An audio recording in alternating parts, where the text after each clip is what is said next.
സാധാരണ ഞാൻ എല്ലാ ദിവസവും രാവിലെ തന്നെ വീട്ടിൽ വരുത്തുന്ന രണ്ടോ മൂന്നോ പത്രങ്ങൾ നോക്കാനായിട്ട് ഒരു മണിക്കൂർ സമയമെങ്കിലും ചിലവിടാറുണ്ട്.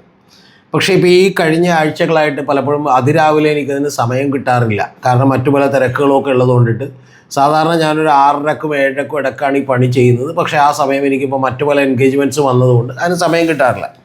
അപ്പോൾ അതുകൊണ്ട് പത്രങ്ങളെടുത്ത് മിക്കവാറും ഓഫീസുകളിലേക്ക് കൊണ്ടുവരികയോ അല്ലെങ്കിൽ വാഹനത്തിലിരുന്ന് ഇങ്ങോട്ട് വരുന്ന വഴിക്ക് വായിക്കുകയൊക്കെയാണ് ചെയ്യുന്നത്. അപ്പോൾ ഇത് ഈ പത്രങ്ങളുടെയൊക്കെ ഒരു നിലവാരം അങ്ങേയറ്റം അനുദിനം തകർന്നുകൊണ്ടിരിക്കുകയാണെന്ന് നമുക്കറിയാം. അതിന് ഏറ്റവും പ്രകടമായിട്ടുള്ളൊരു ഉദാഹരണം ഇന്നത്തെ മനോരമ പത്രത്തിലുണ്ട്. ഇപ്പോൾ സാമൂഹ്യ മാധ്യമങ്ങളിലൊക്കെ വലിയ ചർച്ചാ വിഷയമാണ്. അപ്പോൾ അതിലേക്ക് വരുന്നതിന് മുൻപ് അത് വളരെ ഞെട്ടിപ്പിക്കുന്ന കാര്യമാണ്. പക്ഷേ അതിലേക്ക് വരുന്നതിന് മുമ്പ് ഈ പത്രങ്ങളുടെയൊക്കെ ഹിസ്റ്ററി എടുത്ത് നോക്കിയിട്ടുണ്ടെങ്കിൽ പത്രങ്ങൾ പലപ്പോഴും ഇപ്പോൾ അമേരിക്കയിൽ റോബർട്ടോ മർഡോക്കൊക്കെ പത്രം തുടങ്ങുമ്പോൾ അദ്ദേഹം ആ പത്രത്തിൻ്റെയൊക്കെ പ്രചാരണത്തിന് വേണ്ടിയിട്ട് ഒരു പേജിൽ എൻ്റർടൈൻമെൻറ്റ് വാർത്തകളൊക്കെ കുത്തി നിറക്കുകയും പലപ്പോഴും അർദ്ധദഗ്ധമായിട്ടുള്ള സിനിമാ നടികളുടെ മേനികളൊക്കെ പ്രദർശിപ്പിക്കുന്ന ഫോട്ടോകളൊക്കെ വെക്കുകയും അങ്ങനെ വലിയ തോതിലുള്ള പ്രചാരണം പത്രങ്ങൾക്ക് ഉണ്ടാവുകയും ഒക്കെ ചെയ്തു. ഇതൊക്കെ ചരിത്രമാണ്. ഞാനിപ്പോൾ അതിൻ്റെ ഡീറ്റെയിൽസിലേക്കൊന്നും പോകുന്നില്ല. അപ്പോൾ അതിൻ്റെ ഭാഗമായിട്ട് തന്നെയാണ് നമ്മുടെ മനോരമ അടക്കമുള്ള പല പത്രങ്ങളിലുമൊക്കെ ബാക്ക് പേജുകളിൽ പലപ്പോഴും സിനിമാ സംബന്ധമായിട്ടുള്ള വാർത്തകളും ഏതെങ്കിലും നടിയുടെ മുഖചിത്രമോ നടൻ്റെ മുഖചിത്രമോ ഒക്കെ കൊടുക്കുന്നത്. പിന്നെ ഇതൊക്കെ കടന്ന് പത്രങ്ങൾ ഒരു പടി കൂടി കടന്നിട്ട് പെയ്ഡ് ന്യൂസുകൾ കൊടുക്കാൻ തുടങ്ങി എന്നുള്ളത് നമുക്കറിയാം. അതായത് കൃത്യമായ ആളുകൾ കാശ് കൊടുത്താൽ അവരുടെ കയ്യിൽ നിന്ന് പണം മേടിച്ച് പെയ്ഡായിട്ടുള്ള ന്യൂസുകൾ.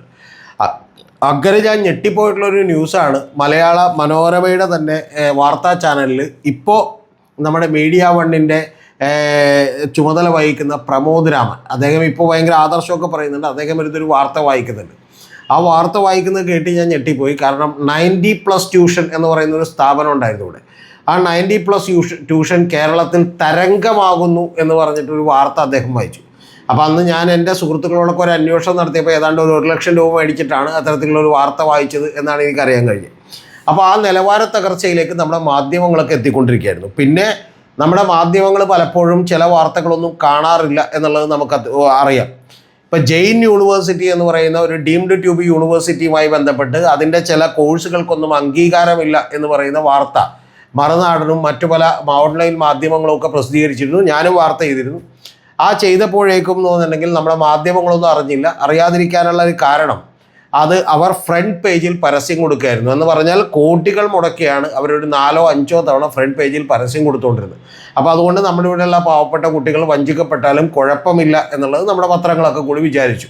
പിന്നെ ഇത് മാത്രമല്ല കേട്ടോ, ഇതിനേക്കാൾ കൂടുതൽ കാശുള്ളവരൊക്കെ എന്ത് വലിയ നെറുകേടുകൾ ചെയ്താലും അല്ലെങ്കിൽ അവരുടെ സ്ഥാപനങ്ങൾ റെയ്ഡ് ചെയ്താലൊന്നും പത്രങ്ങൾ അറിയാറില്ല. ഇപ്പോൾ ജോയ ലുക്കാസിൻ്റെ വീട്ടിൽ റെയ്ഡ് നടന്നത് നമ്മുടെ പത്രങ്ങൾ അറിഞ്ഞില്ല.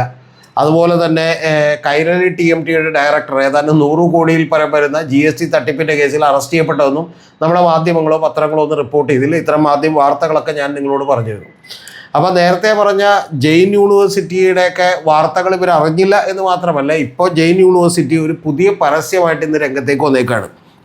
അത് ജെയിൻ യൂണിവേഴ്സിറ്റിയുടെ സമ്മിറ്റ് നടക്കുന്നുണ്ട്. അത് ദ സമ്മിറ്റ് ഓഫ് ഫ്യൂച്ചർ എന്നാണ് അവർ പറയുന്നത്, 2025. അപ്പോൾ അത് ജനുവരി 25 മുതൽ ഫെബ്രുവരി 1 വരെയാണ് നടക്കുന്നത്. നടക്കുന്നത് ഏതാണ്ട് 1 ലക്ഷം പേര് പങ്കെടുക്കുമെന്നാണ് അവർ പറയുന്നത്. 7 ദിവസങ്ങൾ കൊണ്ടിട്ട് അത് അവരുടെ ടെസ്റ്റ് കോഴ്സുകൾക്ക് ആളെ കിട്ടാനുള്ള ഒരു പരിപാടിയാണ്. അപ്പോൾ അത്തരത്തിലുള്ളൊരു പരിപാടി അവർ നടത്തുന്നതിൻ്റെ ഭാഗമായിട്ട് അവരൊരു വലിയ പരസ്യം, നേരത്തെ അവർ കൊടുത്തുകൊണ്ടിരുന്ന പോലെ തന്നെയുള്ള പരസ്യം പത്രങ്ങളിൽ കൊടുക്കാൻ തീരുമാനിച്ചു. പക്ഷേ ഇത്തവണ ഇതിലുള്ള വ്യത്യാസം എന്ന് പറയുന്നത് പരസ്യം എന്ന് പെട്ടെന്ന് ആളുകൾക്ക് മനസ്സിലാകാത്ത രീതിയിൽ ഒരു വാർത്തകൾ തന്നെ ഇട്ടിട്ടാണ് ഈ ഫ്രണ്ട് പേജ് ഫില്ല് ചെയ്തേക്കണം. എന്ന് പറഞ്ഞാൽ നമ്മൾ ആരും ഒറ്റ നോട്ടത്തിൽ കാണുമ്പോൾ ഇത് വാർത്തകളാണെന്ന് നമ്മൾ വിചാരിക്കും. എന്ന് പറഞ്ഞാൽ പക്ഷേ ഇതിൻ്റെ സൈഡിൽ മാർക്കറ്റിംഗ് ഫീച്ചർ ഒന്ന് എഴുതിയിട്ടുണ്ട്. മനോരമ ജനുവരി 24, 2050 തിങ്കളെന്ന് എഴുതിയിട്ടുണ്ട്. പിന്നെ ഒരു മുന്നറിയിപ്പും ഒരു സൈഡിൽ കൊടുത്തിട്ടുണ്ട്. Kochi Jain deemed to be university ആതിഥേയത്വം വഹിക്കുന്ന ദ സമ്മിറ്റ് ഓഫ് ഫ്യൂച്ചർ 2025 പ്രചരണാർത്ഥം സൃഷ്ടിച്ച സാങ്കല്പിക വാർത്തകളാണ് ഇതിനകത്ത് പ്രസിദ്ധീകരിച്ചിരിക്കുന്നത്. പക്ഷേ ഇത് വായിച്ചിട്ടൊരു സാധാരണ ജനത്തിന് അങ്ങനെ തോന്നാനൊരു സാധ്യതയില്ല. അതുകൊണ്ട് ആദ്യത്തെ വാർത്ത തന്നെ എന്ന് പറഞ്ഞാൽ ആഴക്കടൽ ഇനി ആൾക്കടൽ എന്നുള്ളതാണ്. എന്ന് പറഞ്ഞാൽ കടലിനടിയിൽ ഒരുക്കിയിട്ടുള്ള കൗതുകകരമായ കരിമരുന്ന് പ്രയോഗത്തിൻ്റെ മായികാന്തരീക്ഷത്തിൽ ആദ്യ സമുദ്ര നഗരത്തിലെ ആദ്യ ഷെല്ലിൻ്റെ താക്കോൽ കൈമാറ്റം നടന്നു. എന്ന് പറഞ്ഞാൽ ആദ്യത്തെ വീടിൻ്റെ അല്ലെങ്കിൽ ഫ്ലാറ്റിൻ്റെയൊക്കെ താക്കോൽ കൈമാറ്റം നടക്കുന്ന പോലെ അവിടെ താക്കോൽ കൈമാറ്റം നടന്നു. സമുദ്രത്തിനടിയിൽ ഭാവിയിലൊക്കെ ആളുകൾ താമസിക്കുമായിരിക്കും എന്നുള്ളതാണ്. പിന്നെ അടുത്ത വാർത്തയാണ് കേരളത്തെയും ഇന്ത്യയും നമ്മുടെ കേരളത്തിലെ സാധാരണക്കാരായ ജനങ്ങളെ ഞെട്ടിച്ചത്. അത് നോട്ടേ വിട ഇനി ഡിജിറ്റൽ കറൻസി എന്ന് പറഞ്ഞിട്ടാണ്. ആ നോട്ടേ വിട ഡിജിറ്റൽ കറൻസി എന്ന് പറഞ്ഞു. കൂടാതെ അതിൽ പറഞ്ഞേക്കുന്ന ഒരു വാചകം, ഈ രാജ്യത്തെ പണമിടപാടുകൾ പൂർണ്ണമായും ഡിജിറ്റൽ കറൻസിയിൽ മാത്രമായിരിക്കും ഫെബ്രുവരി 1 മുതൽ എന്നൊക്കെ പറഞ്ഞിട്ടുള്ള ഒരു വാർത്തയും പിന്നെ സാങ്കല്പികമായിട്ടുള്ള ഒരുപാട് തള്ളുകളൊക്കെ അതിനൊപ്പം പ്രചരിപ്പിച്ചിട്ടുണ്ട്. പിന്നെ റോബോ മന്ത്രി @1 എന്ന് പറയുന്ന ഒരു വാർത്ത, അതായത് കേരളത്തിന് ഇത് അഭിമാന മുഹൂർത്തം. റോബോ റവന്യൂ മന്ത്രി CK50 മന്ത്രിസഭയിൽ 1 വർഷം പൂർത്തിയാക്കുന്നു. കേരളത്തിലെ ആദ്യത്തെ റോബോ മന്ത്രി എന്നൊക്കെ പറഞ്ഞിട്ടാണ്. പിന്നെ ഗോളാന്തര കിരീടം പങ്കിട്ട് ഭൂമിയും ചൊവ്വയും എന്നുള്ളതാണ്. പിന്നെ അടുത്ത ഒരു വാർത്ത എന്ന് പറയുന്നത് അതിരില്ല ലോകം തടയില്ല കാലം എന്ന് പറഞ്ഞാൽ അതിർത്തി രക്ഷാ സേനകളെയൊക്കെ പിൻവലിച്ചു. അതിരൊന്നുമില്ലാത്ത ലോകത്തേക്ക് നമ്മൾ കടന്നിരിക്കുന്നു. പിന്നെ ചെമ്പ്രമലക്ക് സമീപം അത്തിമലയിൽ ഉരുൾപൊട്ടൽ സാധ്യത, അതിനൂതന AI സാങ്കേതികവിദ്യ പ്രവഹിച്ചതോടുകൂടി ഒഴിവായത് വൻ ദുരന്തം എന്നൊക്കെ പോലെയുള്ള കുറേ അസംബന്ധങ്ങൾ എഴുതി വെച്ചേക്കാണ്. ഏറ്റവും വലിയ തമാശ 2050 പത്രമുണ്ടാകുമെന്നും ആ പത്രങ്ങൾ ഇതുപോലെ അച്ചടിക്കുമെന്നും വിചാരിക്കുന്ന ജെയിൻ യൂണിവേഴ്സിറ്റിയിൽ കുട്ടികൾ പഠിക്കുന്നത് വളരെ വളരെ നല്ലതായിരിക്കും എന്ന് മാത്രമാണ് എനിക്ക് ആദ്യമായി പറയാനുള്ളത്. പിന്നെ ഇത് കൂടാതെ നാളെ ഇന്ന് കാണാൻ ഈ പേജ് സ്കാൻ ചെയ്യൂ എന്ന് പറഞ്ഞൊരു സ്കാനിങ്ങിൻ്റെ ലോഗോ കൊടുത്തിട്ടുണ്ട്. അത് നമ്മൾ സ്കാൻ ചെയ്യുമ്പോൾ കാണുന്നത് വെറുതെ ഈ പരസ്യം തന്നെ വീണ്ടും കാണുകയാണ്. പിന്നെ കുറച്ച് മ്യൂസിക്കൊക്കെ ഇട്ടിട്ടുള്ള എന്തോ വെളിവില്ലായ്മയൊക്കെ കാണുന്നുണ്ട്. എനിക്ക് ചോദിക്കാനുള്ളത്, ഈ വാർത്ത വായനക്കാരെ നിങ്ങൾ ഒട്ടും കൺസിഡർ ചെയ്യാതെ എത്രമാത്രം അധപ്പതനത്തിലേക്കാണ് മാധ്യമങ്ങളും ദൃശ്യമാധ്യമങ്ങളും ഒക്കെ പോകുന്നതിനേക്കാൾ വലിയ അധപ്പതനത്തിലേക്ക് നമ്മുടെ മലയാള പത്രങ്ങൾ എത്തിച്ചേർന്നിരിക്കുന്നു എന്നാണ്. കാശുള്ള ആരെങ്കിലും തന്നാൽ ഇനിയിപ്പോൾ നാളെ മുതൽ നിങ്ങൾ ഒരു വാർത്തയും ഇല്ലാതെ വേണമെങ്കിൽ അവരിട്ടേക്കണ വാർത്ത മൊത്തം അടിച്ചുകൊണ്ട് പത്രം ഇറക്കും എന്നുള്ളതാണ് എനിക്ക് പറയാനുള്ളത്.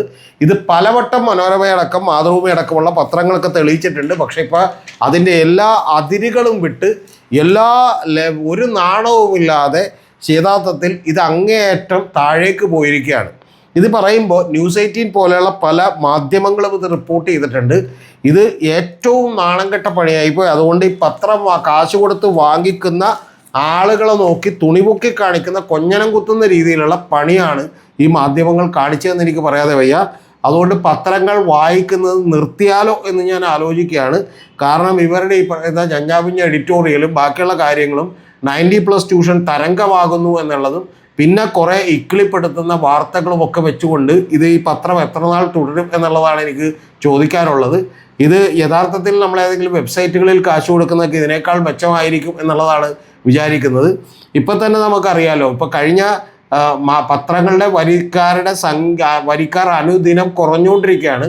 ആ കുറഞ്ഞുകൊണ്ടിരിക്കുമ്പോൾ സ്വന്തം വിശ്വാസ്യത കത്തിവെക്കുന്ന ഈ പണി മാധ്യമങ്ങൾ ചെയ്തത് നന്നായി. എത്ര പെട്ടെന്ന് അകാല ചരമോടെയാണ്. പക്ഷെ അപ്പോഴും പാവപ്പെട്ടവരെ ദ്രോഹിക്കുന്ന പണി നിങ്ങൾ വിട്ടുകളയരുത്. കാരണം ഈ കഴിഞ്ഞ തവണ മനോരമ ഏതാണ്ട് കഴിഞ്ഞതിൻ്റെ മുമ്പത്തെ കൊല്ലം മനോരമയിലൊരു വാർത്ത ഞാൻ കണ്ടു. കാരണം 4 കുപ്പി റം മേടിച്ച് 1-ാം തീയതി മറച്ചു വിറ്റിട്ടുള്ള ഒരു വീട്ടമ്മയെ പിടിച്ചിട്ട് അവരുടെ ഫോട്ടോ അടക്കം കൊടുത്ത് വാർത്ത കൊടുത്തേക്കുന്നത് ഇപ്പോഴും എൻ്റെ കൺമുമ്പിലുണ്ട്. പിന്നെ ഞാൻ എൻ്റെ വീഡിയോകളിലും പറഞ്ഞ പോലെ കേരള കൗമുദി പത്രം, അതിലൊരു ഫോട്ടോയും ഇതും കണ്ട് ഞാൻ അത്ഭുതപ്പെട്ടു. ആ ഫോട്ടോ സ്വന്തം കൃഷിയിടത്തിലേക്ക് ഒരു വെരുക് അതിക്രമിച്ച് കയറി കപ്പയൊക്കെ തുറന്നു നിന്നപ്പോഴേക്കും ആ വെരുകിനെ വെടിവെച്ച് കൊന്നവനെ പിടിച്ചു നിർത്തിയിട്ട് നമ്മുടെ വനപാലകർ വളരെ ഗംഭീരമായി വയറൊക്കെ ഞെളിഞ്ഞു നിന്ന് ഫോട്ടോ എടുത്തിട്ട് ആ ഫോട്ടോ കേരള കൗമുദിയിൽ കൊടുത്തേക്കുന്നത് ഇപ്പോഴും ഇതേ ചാനലിൽ തന്നെ വാർത്തയിൽ കിടക്കുന്നുണ്ട്.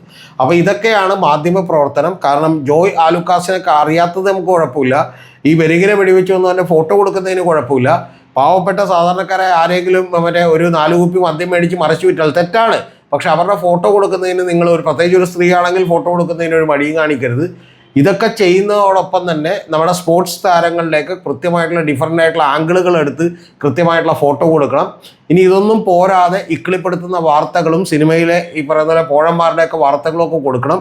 പക്ഷെ അതോടൊപ്പം തന്നെ കാശുമായിട്ട് വരുന്ന ഏത് ഡീംഡ് ട്യൂബ് യൂണിവേഴ്സിറ്റി ആണെങ്കിലും ഇനി യൂണിവേഴ്സിറ്റി ഇല്ലാത്തവൻ്റെ ആണെങ്കിലും ഇതുപോലെയുള്ള മാർക്കറ്റിംഗ് ഫീച്ചറുകളൊക്കെ കൊടുക്കണം. ഇനി ഇതൊന്നും കൂടാതെ തന്നെ നേരത്തെ തന്നെ പത്രക്കാർക്ക് പലപ്പോഴും ചില കൈമടക്കുകളും ചില പാനീയങ്ങളുമൊക്കെ കൊടുത്തുകൊണ്ട് അവരെ വശത്താക്കി പല വാർത്തകളൊക്കെ കൊടുക്കുന്നുണ്ട്.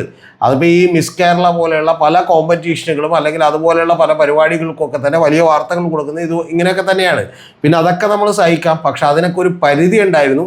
പക്ഷെ ഇത്തവണ മാധ്യമങ്ങൾ, പത്രങ്ങൾ എല്ലാ പരിധികളും ലംഘിച്ചിരിക്കുന്നു എന്നുള്ളതാണ്. ഇത് നിങ്ങൾ ഇരിക്കുന്ന കൊമ്പ് മുറിക്കുന്നതാണ്. നിങ്ങളുടെ വിശ്വാസ്യത, ഇല്ലാതായ വിശ്വാസ്യതയെ ഒന്നുകൂടി ഇല്ലാതാക്കാൻ അത് സഹായിക്കും. പണ്ട് മനോരമയൊക്കെ ഓർക്കണം, 14 ക്യാബിനറ്റ് മെമ്പർമാരാക്കി 14 മന്ത്രിമാരാക്കി ചുരുക്കണമെന്ന് പറഞ്ഞ് വലിയ ക്യാമ്പയിൻ മനോരമ നടത്തിയപ്പോൾ അതിന് വിധേയരാകേണ്ടി വന്നു രാഷ്ട്രീയക്കാർക്ക്. അത്രയും വലിയ ഇൻഫ്ലുവൻസ് ഉണ്ടായിരുന്നു ആളുകളുടെ ഉള്ളിൽ പത്രങ്ങൾക്ക്. പക്ഷേ ഇന്ന് നിങ്ങളുടെ വാർത്തകൾക്കോ നിങ്ങളുടെ എഡിറ്റോറിയലുകൾക്കോ നിങ്ങളുടെ ക്യാമ്പയിനുകൾക്കോ ഒന്നും തന്നെ ഒരു വിധത്തിലുള്ള ഇൻഫ്ലുവൻസ് സമൂഹത്തിൽ ഉണ്ടാക്കാൻ കഴിയുന്നില്ല. അതൊക്കെ തന്നെ സാമൂഹ്യ മാധ്യമങ്ങൾ ഏറ്റെടുത്തിരിക്കുന്നു എന്നുള്ളത് നിങ്ങൾ ഓർക്കണം. അപ്പോൾ അതിൽ ഏറ്റവും അവസാനത്തെ ഈ പറയുന്ന പോലെ കല്ലറ, അവരുടെ വിശ്വാസത്തിൻ്റെ കല്ലറയിലെ അവസാനത്തെ ആണി കൂടി പത്രങ്ങളിൽ നിന്ന് അടിച്ചിരിക്കുന്നു, ഒരു നാണവുമില്ലാതെ എന്നാണ് എനിക്ക് പറയാനുള്ളത്.